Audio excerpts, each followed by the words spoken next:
this video. Not only do I think it's nice to have that like fluffy sound on the mic, but I think it's also going to help with breathing noises on the mic, because when I tend to get really close to the mic, I notice when I'm editing in Premiere Pro, it has a lot of breathing noises. Like, I can't help but to breathe, you know, I am human. So, I can, like, the breathing coming out of my nose, it hits the mic and it makes like really loud, not good for ASMR noises. So, hopefully this new fluffy cover helps with that. And also a disclaimer, my guinea pig is in the back, and she's very active right now, and she's hungry. So if you hear noises, like her drinking out of her water bottle or her munching on her food, don't mind that. I'm sorry. But yeah, let's go ahead and just hop in. So, on my last video, I was talking about my search for a job after college, and so I went on that interview, and that one I mentioned in the previous Get Ready With Me video, and the update on that is it went great. It was a fully remote position for a junior graphic designer position. If you're unfamiliar, I am a graphic designer. I graduated from school with a graphic design degree, so that's what I'm currently looking for, is a full-time position as a graphic designer. And it went great, and we got along, and she's actually from like the same general area I'm from, like in the same state, so that was really awesome because it's a fully remote position, and like I think the CEO was like based out of California, so that was a big coincidence that like the creative director was kind of located in my area. So yeah, it was going really well, and we were getting along on like a personal level too, and you know, we were she was talking about, you know, like what I do outside of work as well, which was actually a lot of like hobbies that she did. Like I do a bunch of different stuff, but one of them specifically was like crocheting, and she pointed to a blanket that she was in the middle of crocheting, like in her basket in the background on the Zoom call, and I just thought that was like really nice. Like we were laughing, I was giving like really good answers, and everything was going really well. And then she said that, and it made my heart drop, but she said that they were going to, moving forward in the process next, they were going to assign me work to do. If you're not familiar, in my field, especially in a lot of creative fields, even like computer, like coding stuff and IT stuff, they like to give you spec work or projects, test work that they want you to do to kind of like prove yourself that you can, you know, do the job, even if you have a resume with relevant experience and you went to school for it, and you have a portfolio showcasing a lot of the work you've done for like other people and clients. They still want you to do test work, which is usually indicative of free work. They usually are not willing to pay you for your time and pay you for your expertise. And I have been burned multiple times by doing this. I've done it for companies that I will not disclose, but they were, you know, popular companies that had a large following, and I did it because like I was so hopeful to potentially get a really awesome opportunity with a large company, just to not get it. And I've done this multiple times, even for smaller companies years ago, for like even internship opportunities. Like I've done free work, and every single time, I swear to you, it never works out. I always end up getting burned after the fact. It never yields an opportunity. So I don't do it anymore, or I scratch that, I do it, but it has to be paid, so it can no longer be free labor or spec work. It has to be paid work. As long as it's paid work and I get paid for my time and for my skill set and what I'm bringing to the table, what I'm doing for them, then that's fine if I'm getting paid.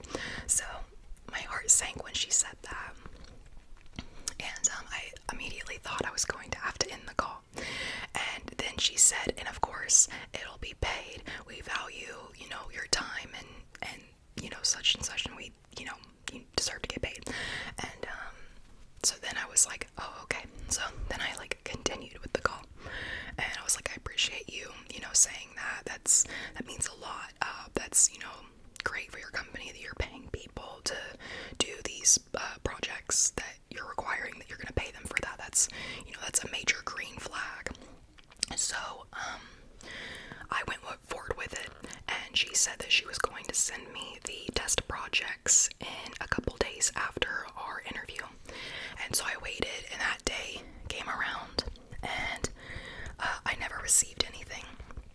And if you see me looking off, I'm looking in my mirror, by the way. And then I waited for the next day, and I sent her an email the next day, stating, hey, just looking for the test project, just want to make sure, because I haven't seen that come through my inbox. And she sent me an email back being like essentially in like the most corporate, like jargon way you could put it, of like, we've circled back with our team and we're deciding to go in another direction, but we wish you the best of luck, like all the generic stuff. And I was like, what? Like, because we had such a good call. Like, the call could not have gone any better. We connected on a personal level. I was very qualified for the position. It was for a junior graphic designer position, meaning you're not even supposed to have like any experience anyway, and I did. So like, for context, I have another account, but I've worked with Adobe, if you're familiar with the company, like Adobe Photoshop and Illustrator and things like that. A lot of graphic designers use that. That's the industry standard, sort of. And I've worked with Adobe. They've contacted me and paid me to create content for them. So, I have experience in the field, and that's just scratching the surface. I've done other things for other companies and clients. But so it's just funny when it's like, they want to give you like test work to do, and it's like, why? Like, you can see what I'm capable of, and I have experience. Like, why exactly do we need to do test work anyway, especially for a junior position? But and then they just said they were like moving forward, and the thing is, it was so corporate-y that it didn't even make any sense why I was not like being allowed the chance to move forward like everyone else. It almost seemed like they just wanted to move forward with the people who they've interviewed prior that were already doing spec work for them, and not give the newer people they've interviewed a chance. But the fishy thing about that was, it was still, the job posting was still on LinkedIn. It was still active. They were actually taking it down and reposting it, so it would end up at the top of people's searches as the newest posts. So I was like, that's weird. So I pressed her on it through email, because I was like, what, I deserve a better answer than that. That's just, like, for me to have spent my time on that call and all of that prepare, I deserve a better answer than that corporate jargon. And then she essentially like just sent me an email back like almost a week later, being like, yeah, we're just like moving forward with other people at this time, but we really do appreciate your time and all that stuff. And I'm just like, what? Because that same day, that job posting on LinkedIn had been reposted again, and it said posted 4 hours ago, because I get email notifications. I'm on LinkedIn, so I get email notifications when like new jobs are posted for the kind of stuff I'm looking for. And it was on there 4 hours ago, same day. And so I sent her an email back being like, essentially like in a professional stated way, like, I'm a little unsure what's going on here. It seems like you're not being fully transparent with me. I spent the time to interview with you, and now it's like that was a waste of time. Like, you're not even giving me a chance, even though our interview went very well, and we'd already discussed the next steps, and now you're just cutting me off randomly. Like, that's not really fair. You didn't even give me a fair chance or a fair shot. And also, you're still reposting the job posting online. Like, take it down. Like, if you're not interested in entertaining new applicants, why are you reposting it? Take it down. So these people, this is like the job market today. If you're looking for a job as well, I am so sorry. I am there with you in frustration and stress, because it is not easy, and dealing with these companies and with these unprofessional people is just highly frustrating. It's like, it's funny because I think this a lot, but you think to yourself, you're like, and these are the people who have jobs, the people who are unprofessional and don't handle things the way that they're supposed to, and also show up late to meetings. That's a really common thing. A lot of the interviews I've been on since I graduated, they're like, okay, we're gonna meet at this time for a phone call, we're gonna meet at this time for a Zoom call, or even the in-person ones I've done, we're gonna meet at this time in person at this address, and I show up on time, if not early, to like a lot of them, and then all those people end up just showing up like over 10 minutes late to our interview, and it's like, you know, it's just a bit odd in my opinion, because it's like, that just is a major red flag from the get-go, that you can't even show up to the meeting on time, that you're the one. Like, a lot of the time it's, I'm polite with these companies, I give them like a time frame of when I'm available within the day to have a meeting or an interview, and then I wait for them to get back to me with the best time for them. So I'm like, hey, here's my range, you pick the best time for you. Like, I'm being considerate, so I even majority of the time let them pick the time that's best for them, and then they still show up late. So, you know, it's very odd. But I actually have 2 interviews today that are on the phone for like brands that are kind of local to my area, not really. So I'm from Georgia, and these positions are in Atlanta, the like major city in Georgia. I don't live in Atlanta directly, so it takes just a bit for me to drive there, not like super duper long. I can drive there, I've been there multiple times, but you know, it's not the most easiest commute, but it's kind of what has to be done if I want, like, I mainly want a fully remote job, but it's like, I swear those are harder to find nowadays. It's like almost nearly impossible. So I've been applying to stuff that's like hybrid, where it's in person and like remote kind of together, so I get some days where I can work from home and some days where I have to come in the office. And so I have 2 of those interviews today for like companies in Atlanta that are hybrid schedule. So, you know, I guess I'm optimistic for those. I always at least try to remain optimistic before a call or an interview. Try to remain positive. That's the best I can do. That's all I can do. And I did recently have another interview after the other Get Ready With Me video that I made that was different from the interview I just spoke about. And that one was one that was like local to where I live. And it was actually for a social media specialist position. And what that is essentially just like managing social media accounts and things like that, and like for a brand, and being able to grow a brand's platform, and you know, therefore if they're like selling things, growing what they sell, and you know, popularizing the brand. And I have a lot of experience on social media, so I applied because I was like, you know, why not, let me just see what happens. And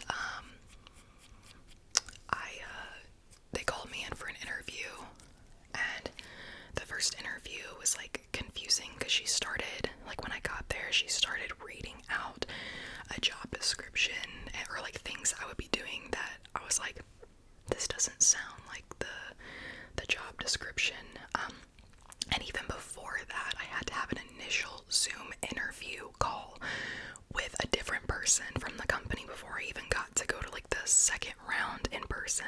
That was confusing because they didn't even like introduce themselves on the call. And again, they showed up late. They didn't introduce themselves, their title, like who they were, anything about the company or the position, literally nothing, like super sketch. I was like really close to just hanging up the phone call because I was like, this sounds like a scam. They're not describing anything about like the job itself or the company, which is basic in an interview, of course. But I entertained it, you know, because why not? And it was weird too because they wouldn't even turn on their camera on Zoom, and I was trying to turn on my camera because I was like, you know, don't they want to like see me? You know, it's a job interview. And this feature, like I can't turn my camera on. And I was like, okay, like that's a bit strange that they don't want to see me. Usually like people want to see you for a job interview. But yeah, so I entertained it, and then I went in person for like the second round with somebody else, and she was a bit easier to understand, and it was an in-person like meeting. But she started reading off a job description for like a different job that wasn't even the one I applied for, because she started talking about things like making commission off sales, and I was like, that's weird. Like, you know, I didn't apply for a sales job or like even a marketing position. I technically applied for the social media specialist position, and in this position it specifically talked about utilizing Instagram and TikTok to propel their brand. It didn't say anything about sales or anything.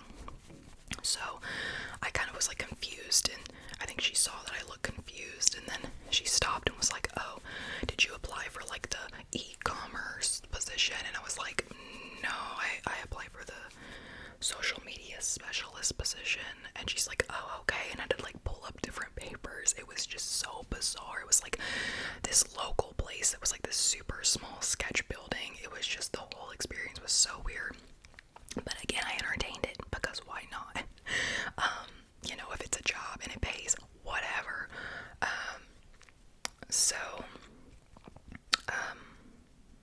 I think that's like the biggest things from that.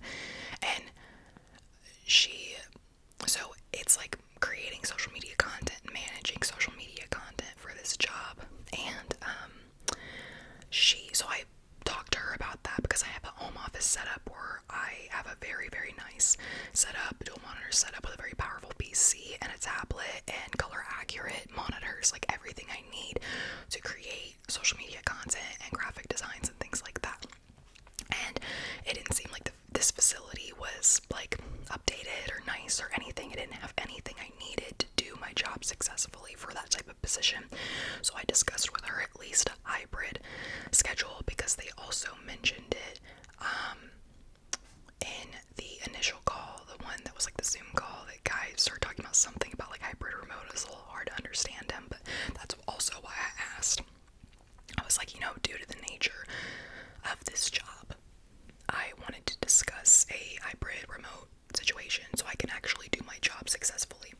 And following that, she walked me into a room that was like the smallest room you've ever seen, with like these little cubicle things like smushed together, like literally all smushed together, these in a small room with no windows and no natural lighting. And she's like, and she didn't even turn on the light. It was like this dungeon type vibe. And she just like opened the door and was like, yeah, you can work in here. Sometimes the salespeople come in here for like 15 minutes at a time, but then, you know, they'll leave and you can work in here. And I'm like, and there was no computers or equipment or anything in this like small dungeon room with no natural lighting. And I'm like, okay. And again, I'm just being polite and just being like, okay, you know, like just taking it all in and not saying anything. But then I sent her a follow-up email after, you know, stating these are the reasons X, Y, and Z why I would need a hybrid schedule to be able to do my job successfully. Like I need proper equipment and a proper creative space to do my job successfully. And she never got back to my email. She completely ignored it. And then I randomly get a DM on Indeed where I applied for the job originally. They have like a direct messaging system on there for where like the employers that you apply to, and then yourselves, you can like DM on there, direct message. And they got back to me through DM and were like, would you be interested in interviewing for a graphic designer position here instead? And I was a little bit confused because they said in my in-person interview that they weren't looking for a graphic designer, just someone for social media this time, because they already have a graphic designer for their company that's like overseas or something. So they're like, we already have a designer, we don't, you know, need any graphic designs,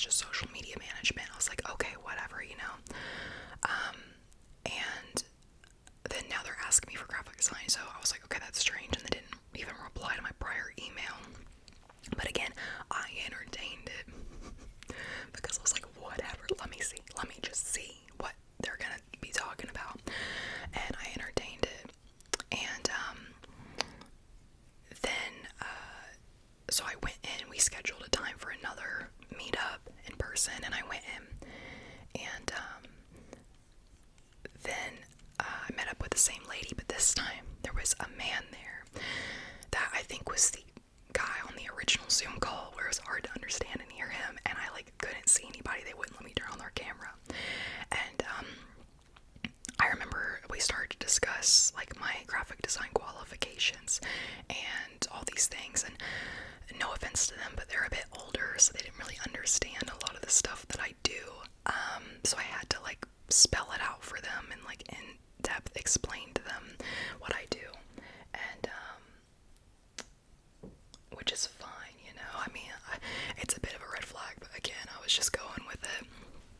And then the lady seemed like, you know, impressed by all these things and like optimistic, and then the guy came back in the room because he was out for a minute, and he came back in, and he just seemed like he was like grilling me on like, are you qualified, blah blah blah. And I'm just like, I just felt like a little attacked. He was coming in strong, and I was like, okay sir, like I just explained this to her and you were out of the room. You should have been in the room like while I was explaining this, because now I have to repeat myself, but whatever, you know, just unprofessionalism already. Like, and so a big thing with graphic designers is we are expected to have portfolios of our work so that we can show clients and companies that are looking to work with us, you know, what type of work we've done and our style and, you know, our skill level and all those kind of things. So that's what I did. I have my portfolio linked on my resume, which they have access to, and they have always had from the start, even before they changed the job they were looking for. And I pointed that out during the interview. I was like, have you taken a look at my portfolio? The link is right there. It's on my resume. Like, that's going to showcase a lot of my work that you'll need to look at. And they didn't even look at it beforehand. They didn't look at my portfolio prior. And that's like a major thing, that if you're interviewing for a graphic design position, you're supposed to have looked at your candidates' portfolios before even calling them in for an interview, because if you don't like what's on their portfolio, why even call them in for an interview? Like, you're wasting everyone's time. So they pulled up, or I had to actually help them pull up my portfolio website on their computer. The lady, she was like trying to type it in for like a good 3 minutes. Also, keep in mind, I pay for a Squarespace site and for the domain, so I pay to have a good, easy domain, like URL, so it's very easy to type in. And she cannot type it in for the life of her, and she literally had to turn her computer around to me and be like, can you do it? And I'm just like, again, these are the people who have jobs, but our generation is, you know, having a hard time finding jobs interesting. And so I did it, you know, and I typed in my website, and then they both started looking at it like they were looking at it for the first time, and they were just making faces and like critiquing my stuff and saying like, oh well, yeah, like I was like, I think that these specifically would be applicable to what type of stuff you're looking for, and they were just like critiquing it and like honestly just being rude. And I was just like confused, because I was like, didn't you call me here? Like, if you didn't think that my work was applicable to the position, why did you call me in for an interview? Like, I only showed up because you showed interest in me. Like, what is this? So I was very confused. And keep in mind also, their designs look like they were made in the early 2000s. There's some no-name brand that you've never heard of.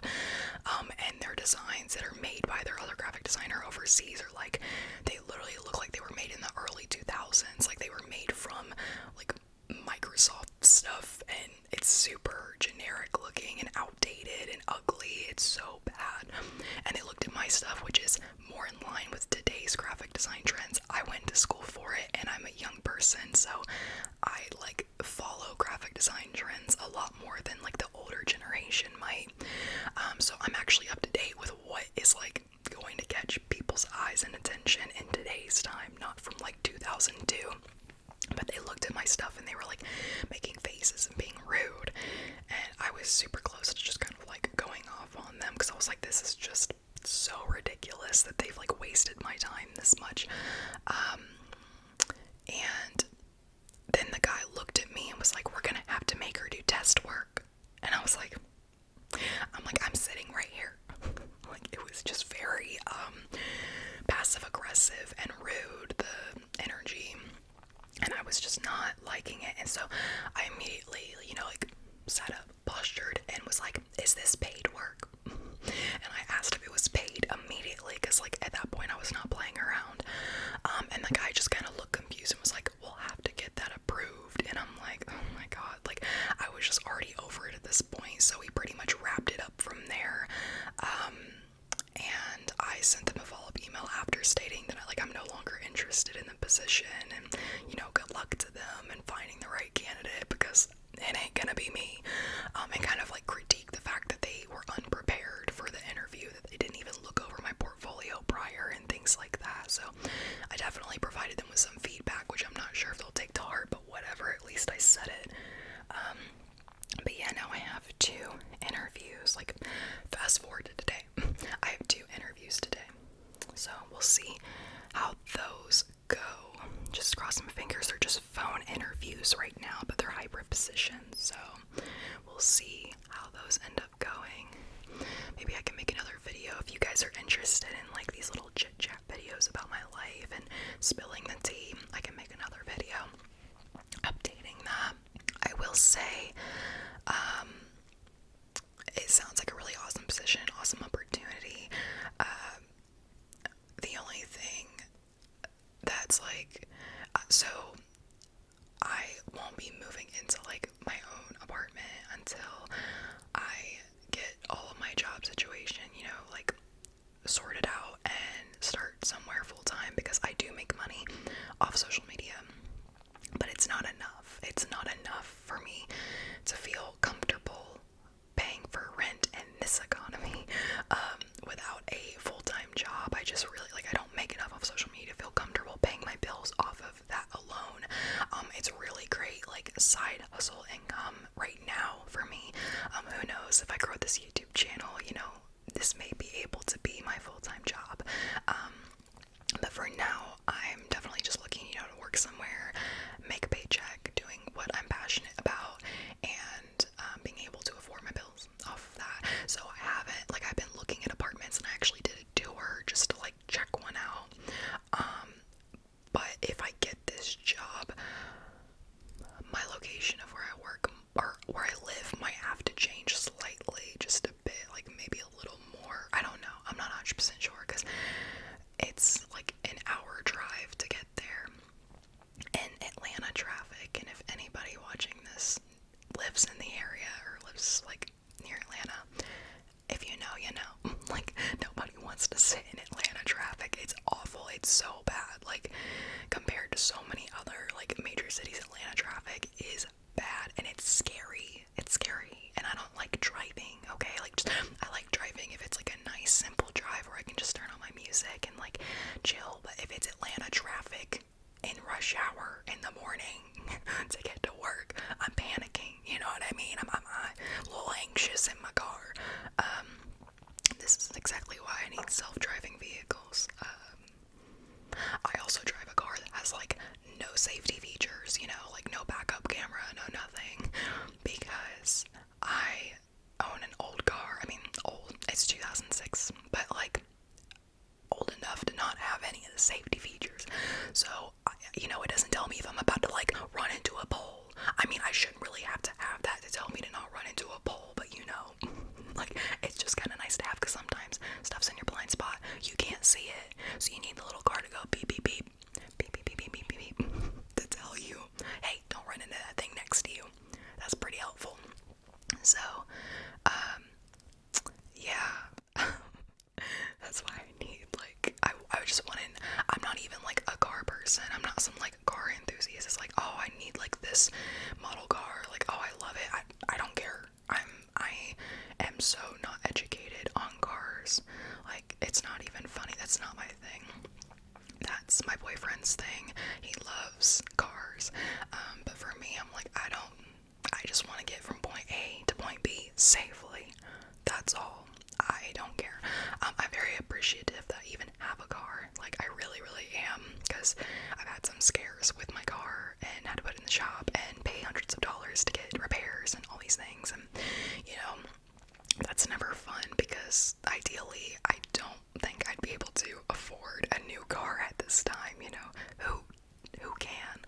But like me especially, and having transportation, I don't take it for granted. I really don't.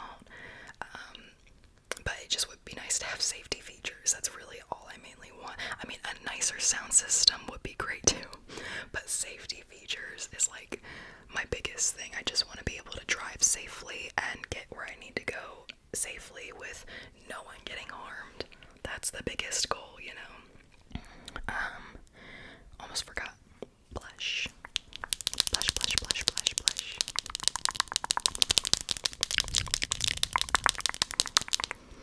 But yeah, I just use the e.l.f. Buddy blush. I know I wasn't showing products before, but just if you're curious. So it's like a nice green blush. And see, I'm always scatterbrained and all over the place. But another thing is, I just recently rewatched all the Twilight movies for, like, you know, the 500th time. If anybody here is a Twilight Saga fan, hello, nice to meet you. Good to have you here. I'm not like someone who like read the books and like watched all the movies like in the theaters when they came out. I watched some of them in the theaters, but I was like, honestly, I swear I was just too young to like truly appreciate it. I do remember watching some of them, but then like I kind of fell off towards the end. Like, I wish I would have watched the last movie in theaters. Oh my goodness, the freaking fight scene where like Alice is like, oh, it's just a vision of the future, it's not actually something that happened. I wish I was in the theaters to see that. That would have been truly awesome. Whenever that scene comes on, I'm like, oh, you know, it gets me every time. I will acknowledge that Twilight is very, like, a lot of it is very cheeseball, like, you know, but it's a good cheeseball. It's like a nostalgic cheeseball. It's something that, I don't know, it just holds a dear place in my heart. The best thing I can say is it's a good comfort watch. Like, it's something that's really entertaining, and I will say the soundtrack on the movies, oh, it's so good. Like, come on, like, even if you think the Twilight movies suck and they're awful and they're just way too cringe for you, at least you can acknowledge that the soundtracks are good. That's all I'm saying. My record player is back there, and I just previously did a video on some of my vinyl record collection. I want the Twilight vinyls so bad. I want them so bad. If anybody has like the Twilight soundtrack vinyl records, ones of the soundtracks, especially the first Twilight movie, New Moon, or Breaking Dawn Part 1, if anybody has those vinyls and that you want to contact me, we could work something out. Like, you would be amazing. I would love you to eternity, okay? Like, I want those so bad. Those go for so much resale, and people are trying to get, like, Hot Topic, I think, is originally where they were sold, like, back in the day when the movies were coming out, and people are trying to, like, get petitions signed to get Hot Topic to repress these vinyl records for the Twilight movies, because, like, so many people want them, and they resell, I kid you not, people are listing them for, like, $1,000 on eBay. Who's gonna pay $1,000? Okay, maybe some, like, extreme collector, but really, like, who's gonna pay $1,000? It's sometimes you get, like, a better deal of, like, $400 to $600 for some of them on other sites and stuff, but that's still so crazy. Like, I'm sorry, like, my most expensive vinyl in my collection doesn't even touch that amount, and I really don't want to pay like $600 for a vinyl record. I feel like that's a bit extreme. I'm a collector, but not that kind of collector. I'm sorry, I want it so bad, but not $600 bad. Yeah, I remember when I was younger, me and my friend, I do vividly remember watching the first movie and the New Moon, and my friend and I, it was funny because her dad, like, growing up, he would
super simple with it. Sometimes I put it on my cheeks, but I don't really feel like I need it today.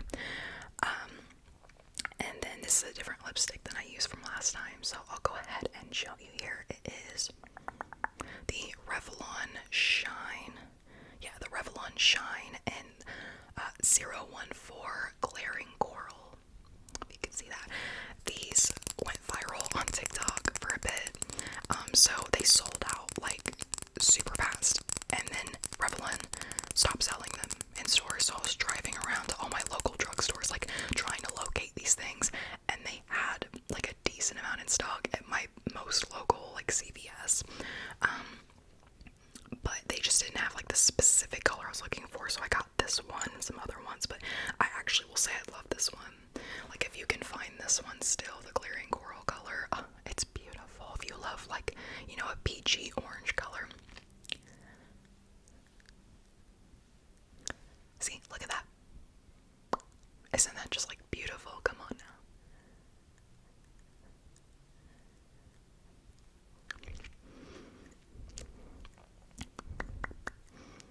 But yeah, it's like, I will say the only like downside to this is it doesn't stay on very long.